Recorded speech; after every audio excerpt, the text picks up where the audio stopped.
Jenga. Bending. I like it.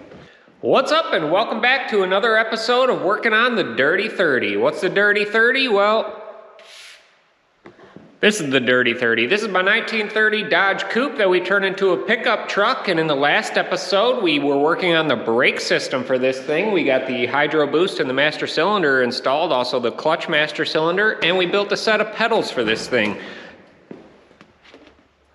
I think those turned out pretty sweet, and in today's video we're going to continue to work on the interior of this thing, so let's get into it. So what exactly are we going to do to the interior? Well, it gets cold here in the winter time, and in order to stay warm we're going to need a heater. So today we're going to put a heater up under the dashboard, so let's take a look at what I bought to do that. Okay, this right here is basically just a universal heater. I got this from Summit. It's a little heater core with a blower motor on the back of it. You can see the heater core inside the thing.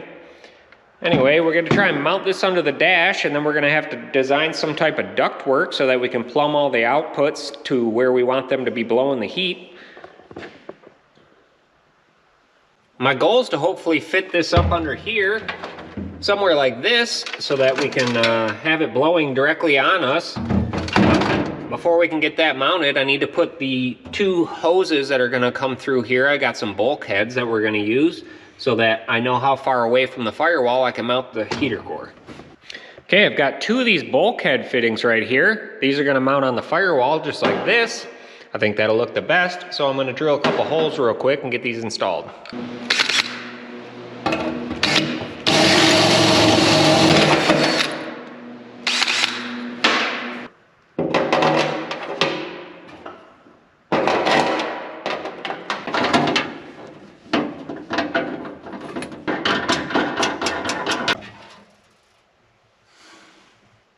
Okay, how are we going to mount this onto the dash? Well, this thing comes with these universal brackets that go on the side of the heater right here. And the first thing you want to do is take these and throw them right in the trash, because those are basically useless to us. So I'm going to make a new bracket, cut me a template out of some cardboard, and then cut it out of a piece of metal. Yeah!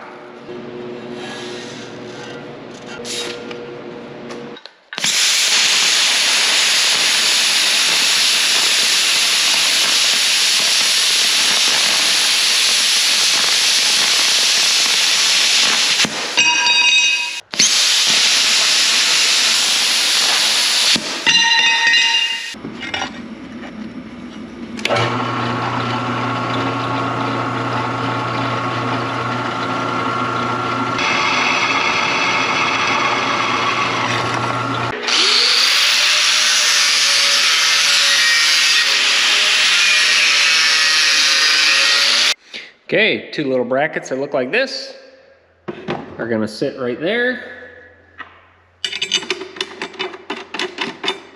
And then I can weld some tabs under the dash, and this will bolt to those tabs. Jenga.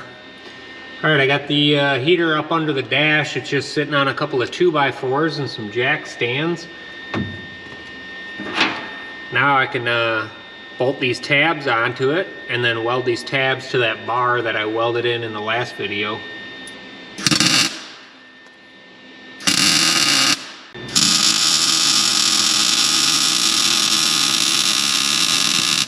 Okay, got all those tabs welded in. Now you can see how tight the heater fits up under here.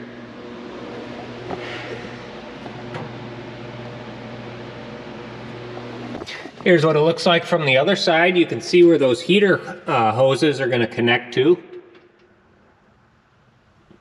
Okay, just like when I did the heat in the 40, I'm not going to use the ductwork kits that they sell for these things. I'm going to make my own, and that's because I want it to be a more specific type of duct, and it'll be a lot cleaner. So next thing I need to do is take this cover off the front of this heater, and then I'm going to make a new one out of metal that I can weld to.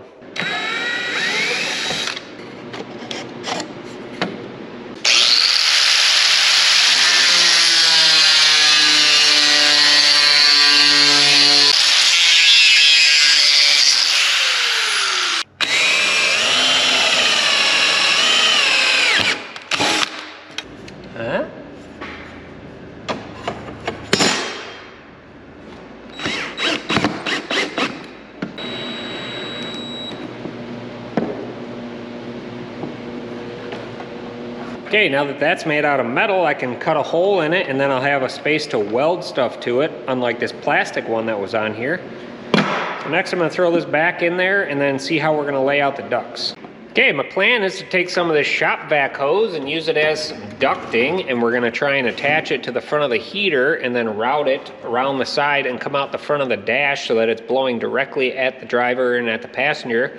And then we'll just make our own vents out of some sheet metal that this can attach to. And it'll basically just be hidden. You won't be able to see it, but I want it to be able to blow directly on us. 4 of these.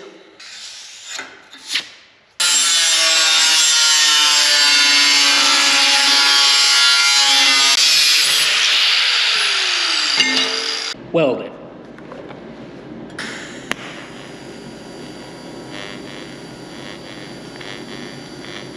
Okay, here's what those look like all welded up.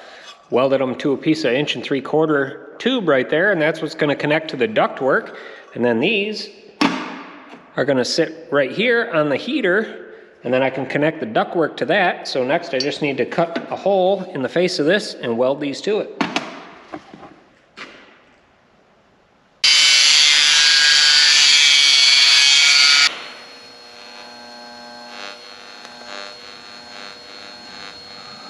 Okay, got that all welded up. This is what it looks like on the back side. You can see it's gonna direct the air out of these, and it should flow pretty good. But this will sit back on here, and then we can connect that plastic ductwork to these tubes, and then I'll be able to route it under the dash. But I need to have more than just these 2 blowing on us because I want to have a defrost. So I'm going to add 2 more of these with some smaller tubes that are going to come off the top, and that's going to be directed towards the windshield, and that'll help keep the windshield from fogging up. All right, there's what the top portion looks like. Those 2 ducts are going to end up going towards the windshield. That's what it looks like from the back. I'm just going to screw this back on here and then put it back in the truck. Okay, here's what it looks like installed, and this is the hose that I'm going to use to duct it up towards the windshield, and that's going to slip on like that. This hose I can duct towards the driver's side, and that's how that's going to work. So next I'm going to build a couple of vents that I can mount up underneath the dash that are going to be pointed directly at me. And then we can hook this hose to that. Template. Cut it.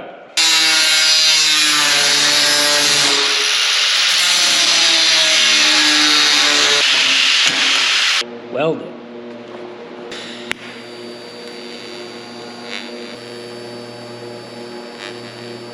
Okay, I just welded up a couple of vents. This is what they look like. These are going to bolt up underneath the dash, so you won't be able to see them. They'll just be able to duct the air directly at us. So next I'm going to weld some brackets under the dash that these will bolt to. You guys ever lay under your car and just contemplate life? And wonder what the heck you're doing? Wonder if this is how those mice felt that I pulled out of the headliner right before they died. They just said, you know what? This is as good as it gets right here. End it all.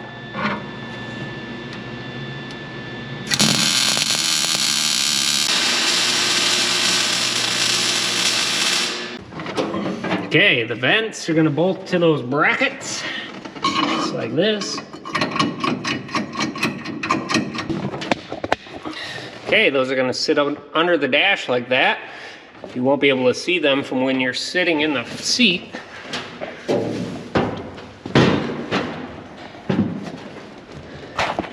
Here's what it looks like from the seat position.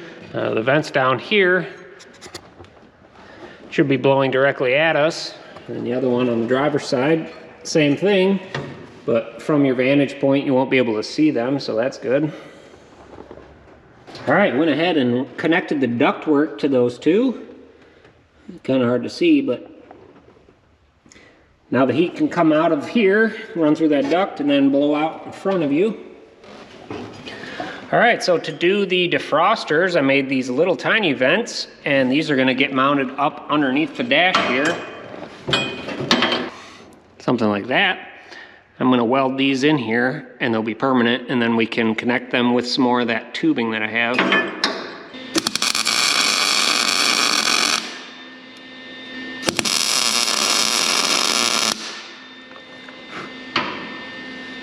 plug weld.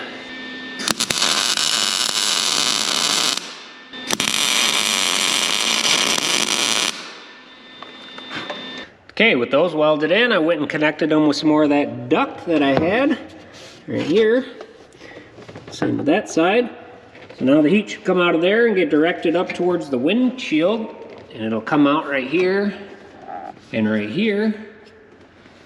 And then this dash actually gets another piece that goes on top, shaped like that. Will get bolted right there, and then that'll help direct the air onto the actual windshield some. So I think that's going to wrap up the heat and defrost setup. If you're wondering how I'm going to direct the heat or turn it on or off, basically just it's going to have a switch on it. I'm not going to hook that up right now, but when you turn the switch on, it'll blow out continually through these, and if you don't want it, you just turn it off. And then I'm going to put a valve on the hoses where it connects to, so you can turn the coolant off from flowing through the heater core. I don't know if you remember, but this is the original heater. Didn't really have many options. You could open up these little doors and direct where you wanted the heat to go. And it kind of just flowed out the top to defrost the window, but I think the new setup's going to work a little bit better than that. All right, with that heat done, I took it back out and I'm painting it right now. So while that's drying, I want to work on putting a gas pedal in this thing, or throttle pedal since it's diesel. But if you remember this is the bracket from the pedals for the brake and the clutch, and it's got a gas pedal on it.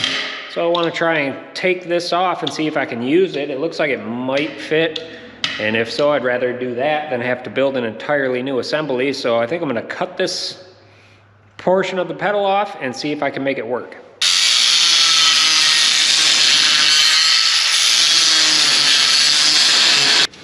All right, that was a complete waste of time.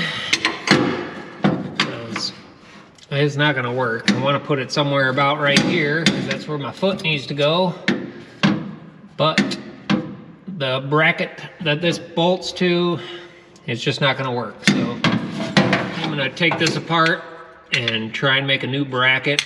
And I wanna still use this portion of the pedal because it's got a nice spring-loaded part and it's plastic. So take this apart and see what we can do. Okay, got the pedal out, took it apart, and now I want to cut it. I'm going to cut it right here and bend it up a little bit, just change the shape of it, and that's going to help give me a better position. Then I can start making a bracket to bolt it to.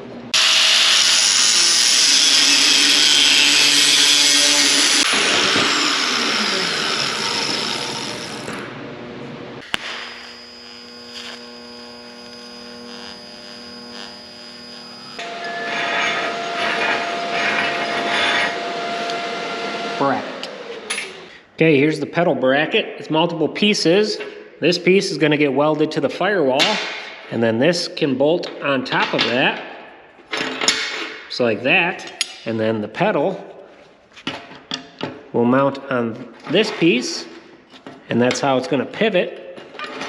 So let me assemble all this, and then we can weld it into the truck. All right, the pedal's going to sit about right here. I just got to weld this bracket onto the firewall here.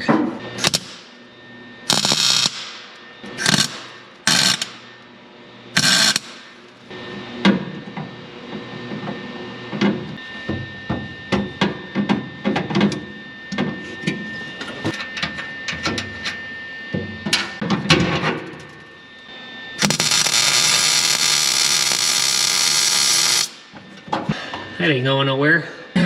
Okay, that welded into place. Put the pedal back on. Okay, that's how the pedal's gonna work. Now we can start looking at how we're gonna connect the throttle cable to the pedal and then the throttle cable to the engine. Okay, I got this universal throttle cable here. This is from Summit, it's just a Summit brand, and this is the end that connects to the pedal, and it's just a little clevis. So I'm just gonna weld a little flat piece onto the top of the pedal, and then this will bolt to that, and then we can look at a bracket for mounting this end to the engine. All right, just welded a little tab on the end of the pedal. Now the clevis can sit on that. Just like that. Okay, with the pedal reinstalled, I need to poke a hole in the firewall for the cable to go through. About right there.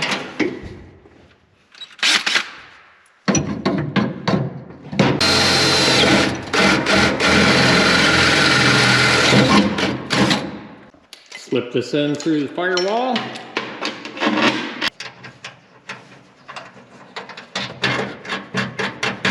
Okay, with that end installed, we can start looking at the engine side. Next thing I want to do is pull off the old throttle cable, which is right here, and then this is the bracket it attached to. I'm going to make a new bracket for the new cable. So let me pop that off real quick.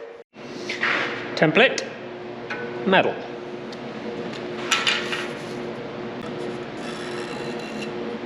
Cut it.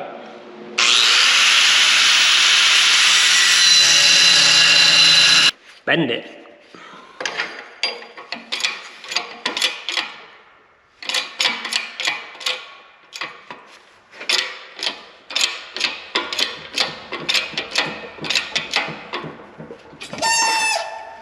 Bend it again.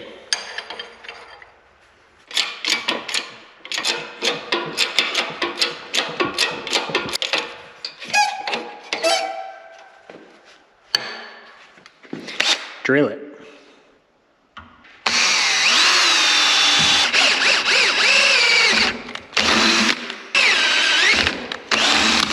All right, there's that bracket. Something I love about simple brackets, I don't know, but this is gonna go right here. Let me bolt that into place real quick. Okay, the bracket's gonna sit like that, and then we can run the throttle cable into it, and the less the curve on the cable, the better. So I'm gonna cut this down to about right here real quick, then we can install that. Okay, just cut that down, that's how that's gonna look.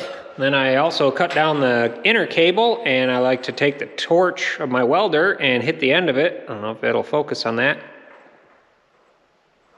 Anyway, I welded the end of this so that it won't unfray. Now I can thread the cable back into the sheath, connect it all together.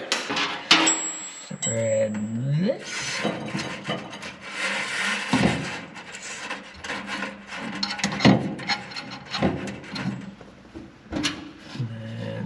Pin can hold the pedal just like that. All right, there you have it, throttle cable set up. I think it turned out pretty good. Here's what the pedal looks like from the inside.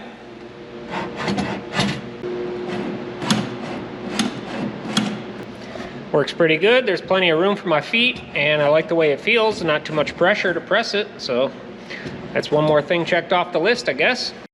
Hopefully this will help show why I did the floor the way I did. If you remember when I did the floor, I was trying to explain how I wanted to do it curved instead of boxy so that I would have more room, and it might not have seemed like a lot of room at the time, but now that the pedals are installed, you can see just how close my feet come to the floor. And if I would have built the floor, the transmission tunnel like square, there had been that much less room for it. And I'm just really happy with how the way my feet fit inside this thing. It's a lot more comfortable. I like it. All right, that's probably gonna wrap it up for this episode. I know it wasn't the most interesting video, but sometimes you gotta do the little details in order to finish the entire project. And if you look at how far we've come from where this thing started, you gotta remember, this used to be a car, and now it's sitting on a new frame. It's got a new engine, new transmission. We built a whole floor for this thing. We made a bed from scratch, and then we put a bumper on it, a fuel cell in it, and then built some pedals for it, and now it's got a throttle pedal, a throttle cable, and it's got heat inside to keep us warm. So it's getting there, but there's still a ton of work that needs to be done to this, and the only way to get these things done is to just go out there and get after it, and that's what I like to do. The next video, I'm probably not gonna be working on the interior because I'm sick and tired of laying on my back under the dash in this thing, so I think I'm gonna do some more work to the front end. Right now I need to clean up this garage because, you know, I like my garages clean, but my 30's dirty. Anyway, the next video I put out might not be on this. I think I'm going to make a video on the 40 because some people were asking for an update video on that. Plus there's some things I want to do to it. So I think I'm going to make a video on the 40 next, and then I'll put out another video on stuff on this thing. So until then, make sure you're subscribed so you don't miss these future videos, and I'll see you guys next time.